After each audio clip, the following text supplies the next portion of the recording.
Always wonderful to have a trifecta episode. So glad to be talking with author, creator, and stunt performer Laurie Calcaterra. Laurie, thank you for coming back. Yes, I'm here for my hat trick. I'm so excited to be here.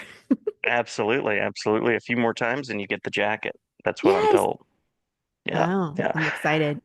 Or maybe I should do like a crocheted coaster. I was talking with Jason Waltz about Ooh, that a few episodes ago. Like something. like an You're the person who comes up with the creative inspirations. So need an iron-on like patch. yes, Yes, I like it. I I like it. like it. Because then I could That do my sounds own cost jacket and effective. I can just, proudly display the badges of the shows that I've been on and had hat trick. Love it. Love it. Yeah, kind of a NASCAR inspired Exactly. podcasting. Yeah, brought to you by. Uh, Hilarious. yes. Well, we're talking Path of the Pale Rider on this episode, and the story continues. So please tell Oh, us what is new and what's afoot or oh ahead. goodness. So, issue number 7 is huge. You can see it from space. That's why I'm in outer space today. It was It's intentional. I love it. isn't yes, it's definitely intentional. I totally picked this on purpose. Right. But it's a big step forward in the story. It's one of the issues where I've been foreshadowing in the story for a long time, but I also been talking about this issue when I've been on podcasts and in person and just promoting. This one is actually my favorite in this first arc. So I'm really excited to be here. The team is super excited, and this is the one where we just get to show off. So I'm excited. Mhm. I'm always curious about some of the planning pieces that people do. So, at what point in the project did you know that you were headed in this mysterious read it every one direction? So when I was writing the story, this was one of the core ideas behind how this world works and how terrible it is. And so, of course, like Big James was a big part of that. He's our giant undead bear that you meet like right in the beginning of issue number 1. And that issue is so important because it sets the tone of again what a terrible place this apocalypse is. And so Mhm. issue 7 is kind of the continuation. You've been seeing things and riots and the fall of society, and like you think one thing and it's 100 times worse. Issue 7 is a really big eye opener. It is how terrible this place is, and no one's gonna see it coming. So when you get in there, it's a big shock, and it'll change your mind about Path of the Pale Rider because again, you think it's one thing and it's way worse. Wow, and lots of story building there. So, Yes. yeah. Now, you said this is the first arc, so it sounds like you Mhm. have sort of the possibility for exploring this storyline in this world across multiple spaces. Yes, we're actually going to be doing 3 arcs with this story. So there is a beginning, a middle, and an end. I, Hmm, hmm. when it comes to writing, it's always such a challenge because we have the big idea, and then we drill down to, okay, here's how we're going to tell. Like, here's the first arc, second arc, third arc, and then even within each arc, you have a beginning, middle, and end, right? And then within like the 3 acts, there's a beginning, middle, and end.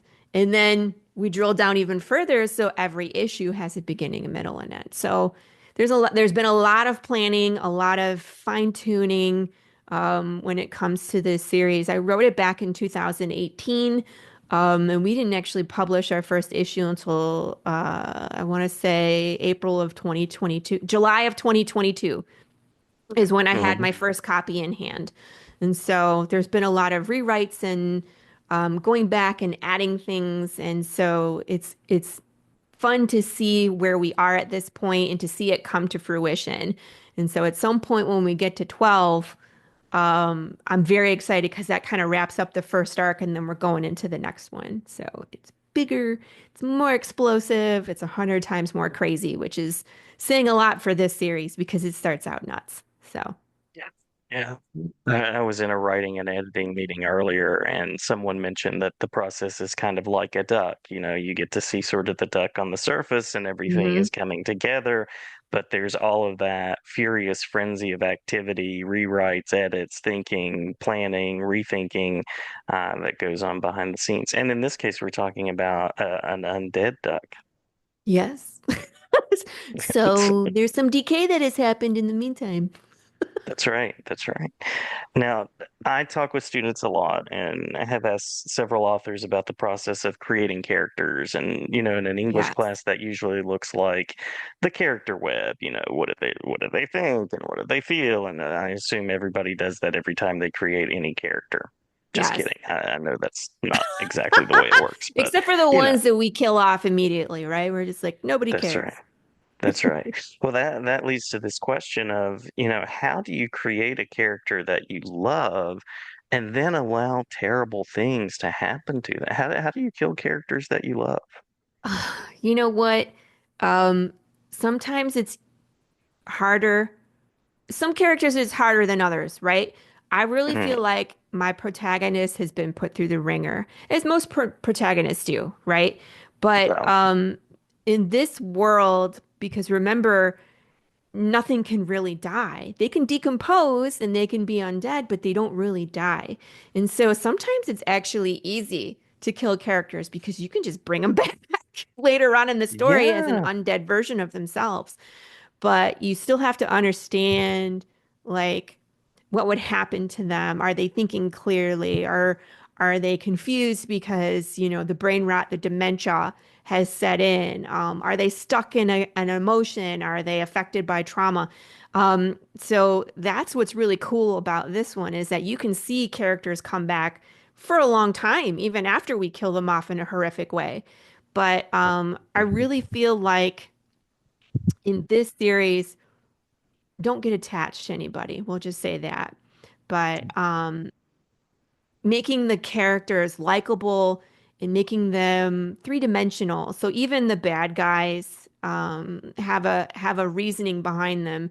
And so when we do horrible stuff to them, it's like, I don't know, it's complicated, right? You want people to be Yeah. connected so that way when they meet their horrible death, they feel something, right? hmm But hmm yet do we really care because we're going to see? I don't know. It's a complicated question, but I don't Yeah. mind killing off characters. We do it quite a bit.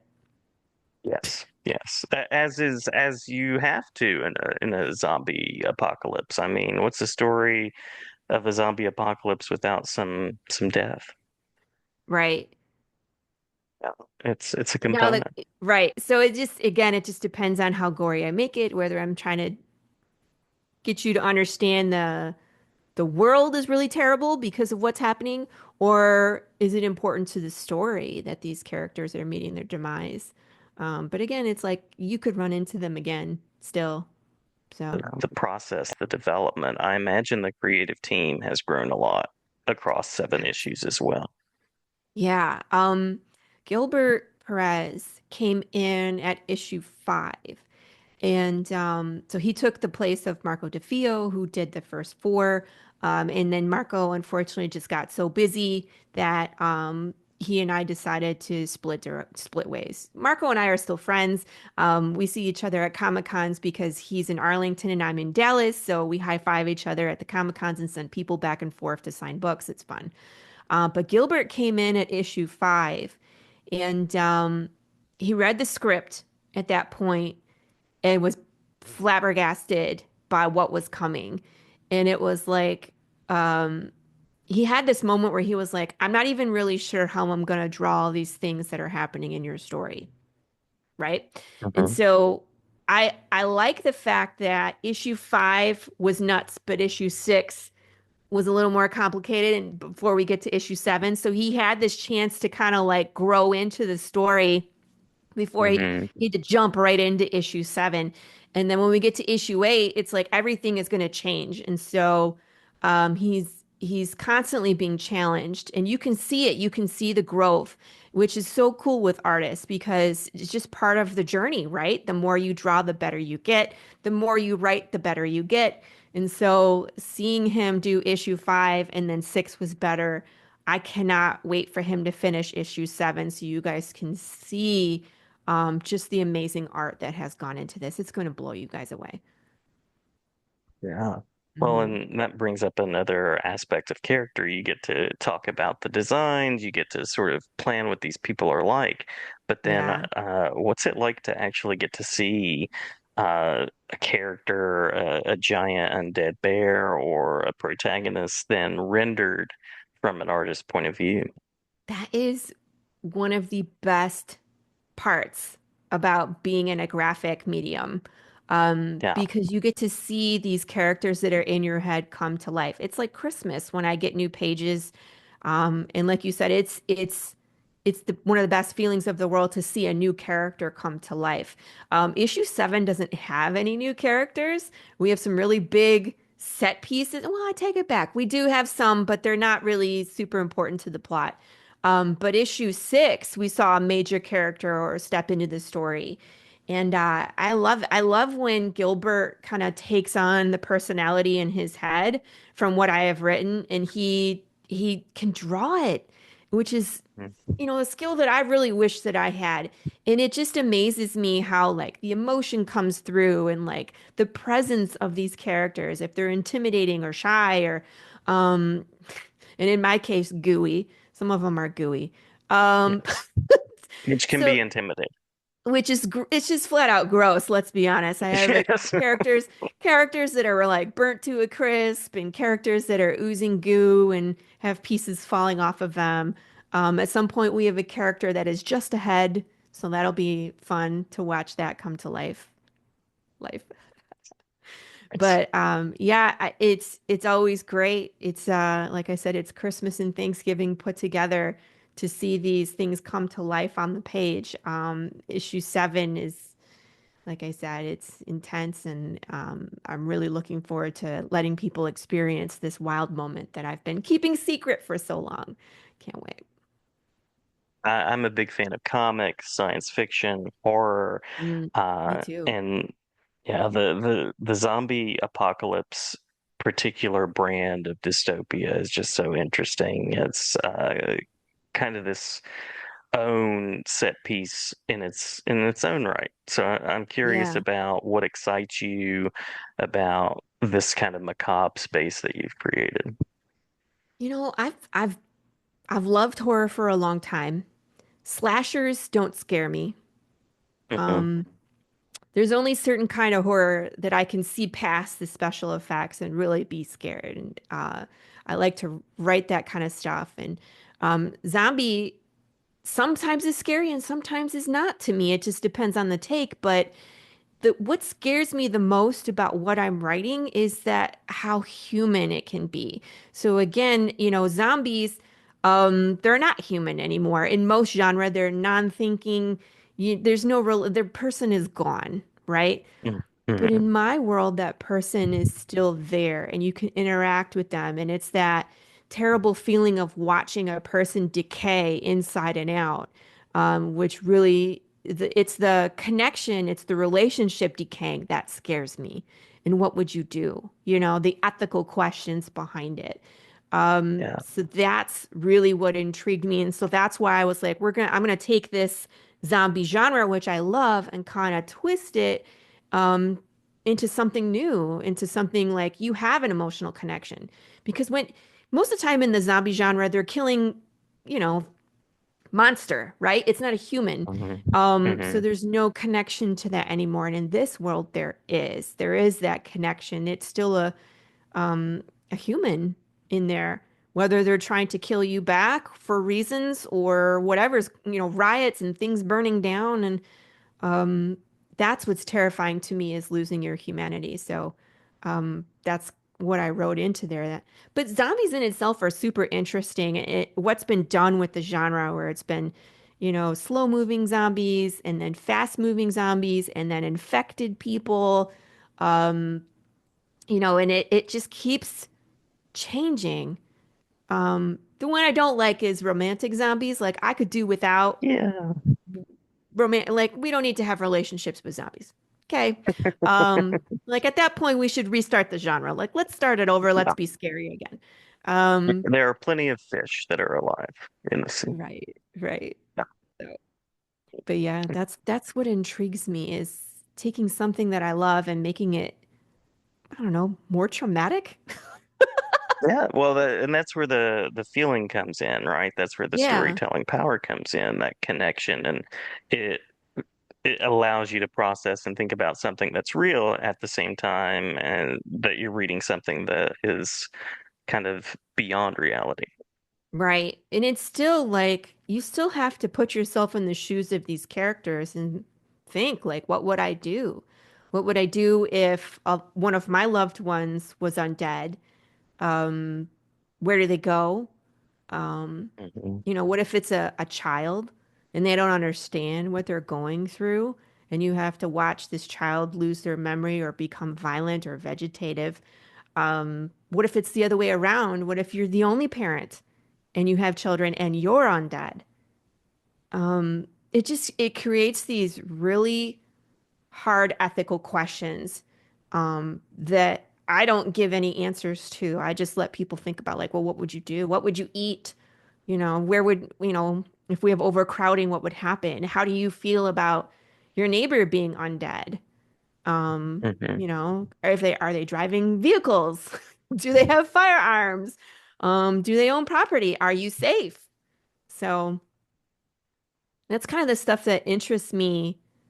Um, it's been wild actually because again, I wrote this so long ago, and the way that our world looks right now, there's a lot of similarities to the apocalypse that I wrote.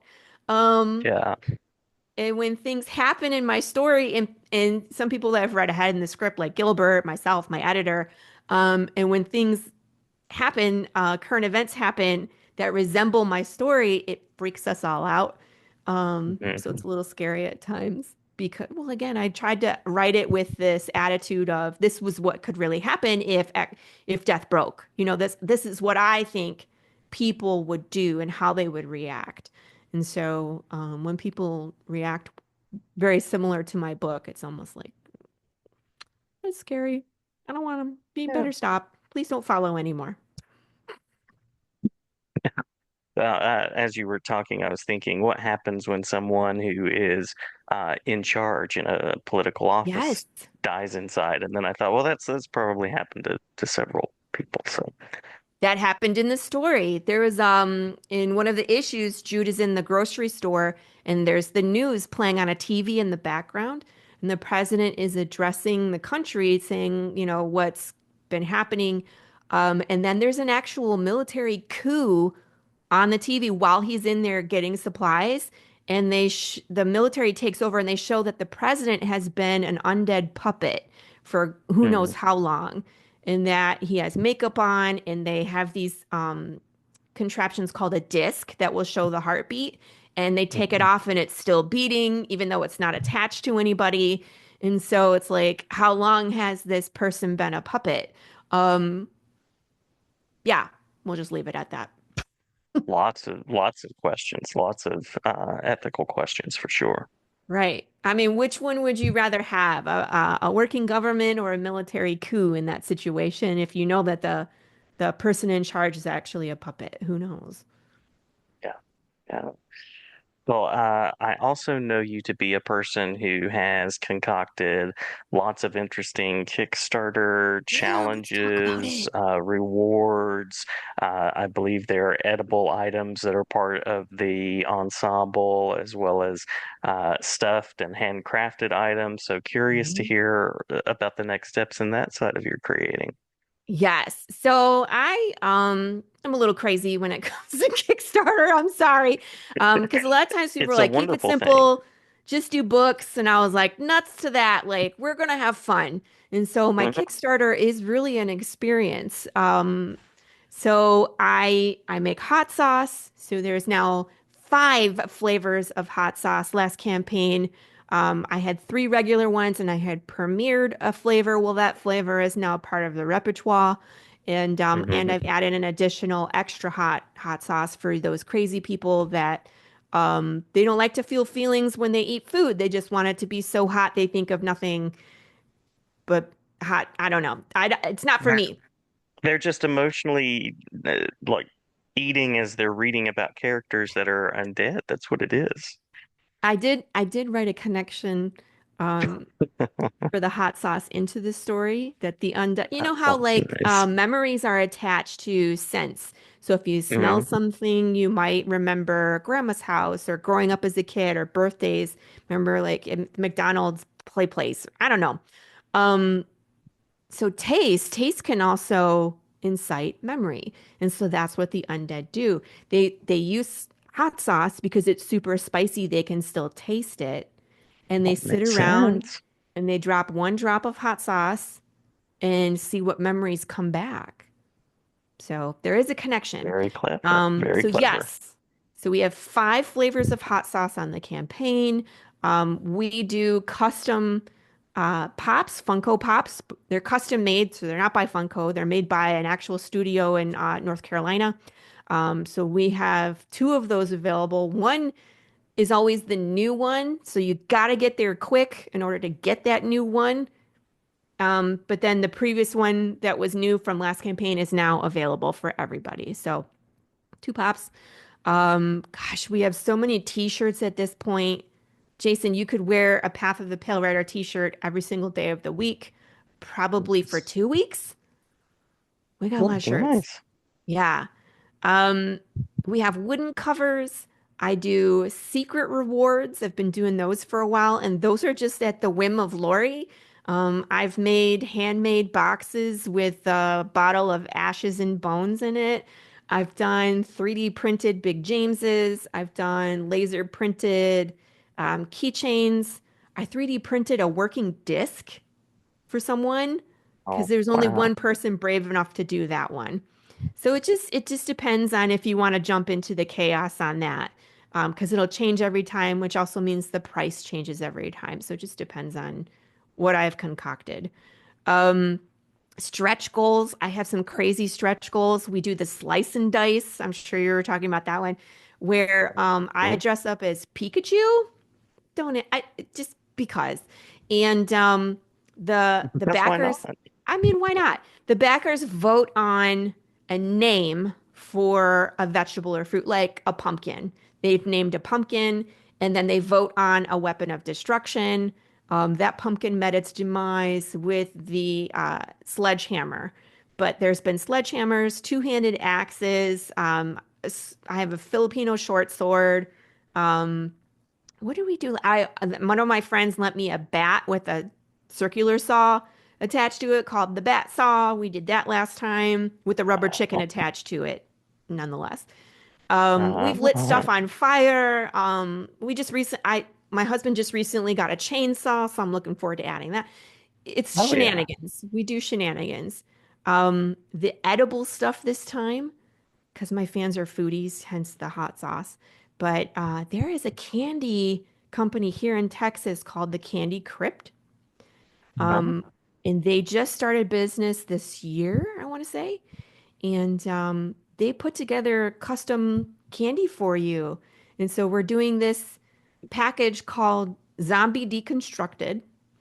So you'll get a fun size pack of gummy eyeball, teeth, brain, and some gummy bears because Big James needs to be in there. So Of course, of course. it's just, silly stuff. So I mean, again, it's fun to do the Kickstarter. You get exclusive stuff. We're building a poker deck, which you can only get on the Kickstarter. All the variant covers are there. Gosh, there's just so much.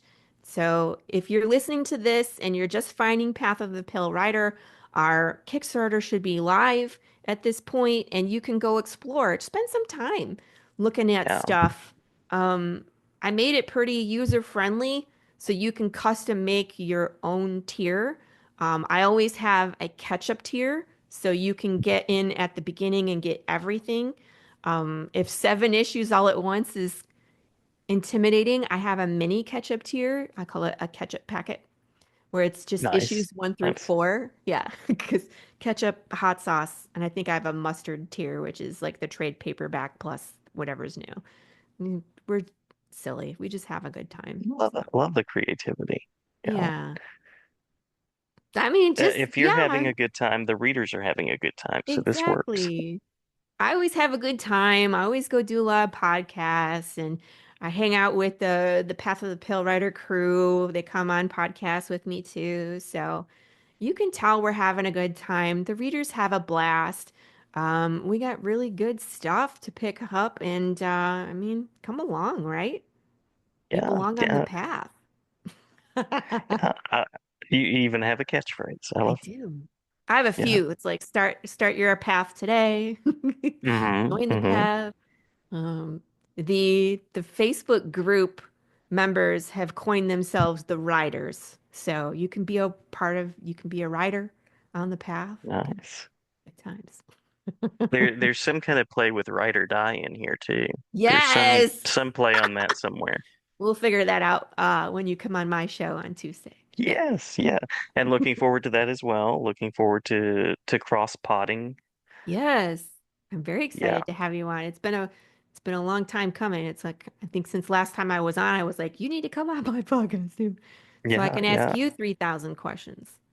Exactly. And I'll be Mhm. glad to answer them. Of course, of Right. course. Yeah.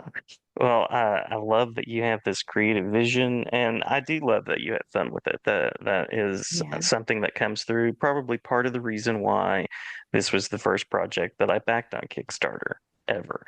Oh, I So, didn't know I was your first. That's yes, exciting. absolutely. Yeah, I had not actually taken the plunge. I kind of explored Kickstarter. I was like, what is Yeah. this? But as we were talking about it in our first chat, I was like, I've got to check this out. So, Oh, well worth honored. the time. Of course, of course. Yeah, Appreciate it. Yeah. it's a delight. It's a delight. And perfect for comics fans, Mhm. horror fans, and people that are looking for something that's high concept and very nicely done. Thank you. I appreciate that. Yeah. I'm I don't know about you, but I'm tired of remake, reboot, Yeah. recycle, rehash, because that's basically what we're getting from Hollywood. It's and I mean I don't blame them. I understand the why. Because it has to do with um, not having Blu-ray or DVD release anymore. Hmm. And that's they're losing a second set of income. And so a lot of these big production companies are unwilling to start something new because they don't have the audience, the preset audience, the guaranteed Yeah. money, the guaranteed butts in the seat.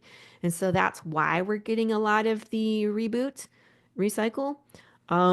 So unfortunately, you know, you got to go to indie to find something new and exciting.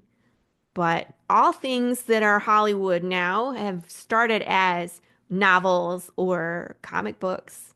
So I Hmm. think eventually they'll come around and maybe they'll find us. Who knows? Hope so. Hope so. Yeah. There's definitely some reinvigoration to happen for sure. Yeah. Yeah, we could go down a whole side trail of how there are these projects that make what sound like really good money, and then they're like, but it bombed, and I'm like, but Yeah. wait. Yeah. You know, So, maybe sometimes it's marketing, mm, sometimes it's editing, sometimes it's the production company just has too many cooks in the kitchen, you know, where everybody has an idea of what will make it good. And then when you put up too many ideas together, it's trash. So sad, yeah. but Well, it sounds like you're staying true to what you intend your story to be, and hopefully someone out there will say, "Hey, this needs to be the next whatever that happens to be, Netflix yeah. series or film franchise or animated That animated would thing." be that would be really cool too. I actually had an animation studio come to me and talk about animating a portion, but it's just so dang expensive. And I mean, I get it. It's when you have a person creating animation in a traditional manner, it's expensive. And so if I Yeah. could Kickstarter $12,000, I could make something happen. Hmm. Hmm. But I don't know if we're there yet. So, Yeah. but yeah.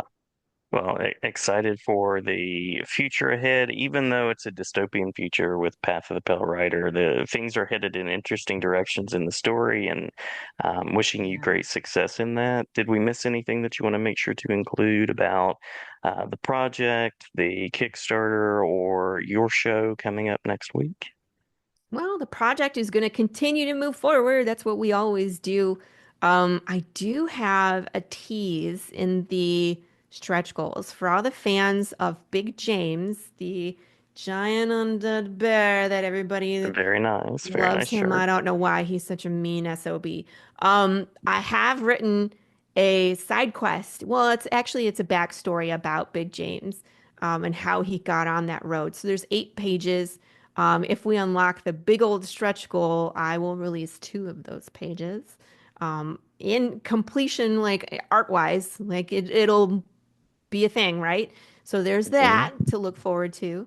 But yeah, the Kickstarter is going to be live for I think 3 weeks. We're doing 3 weeks this time. So from July 18th until August the 8th.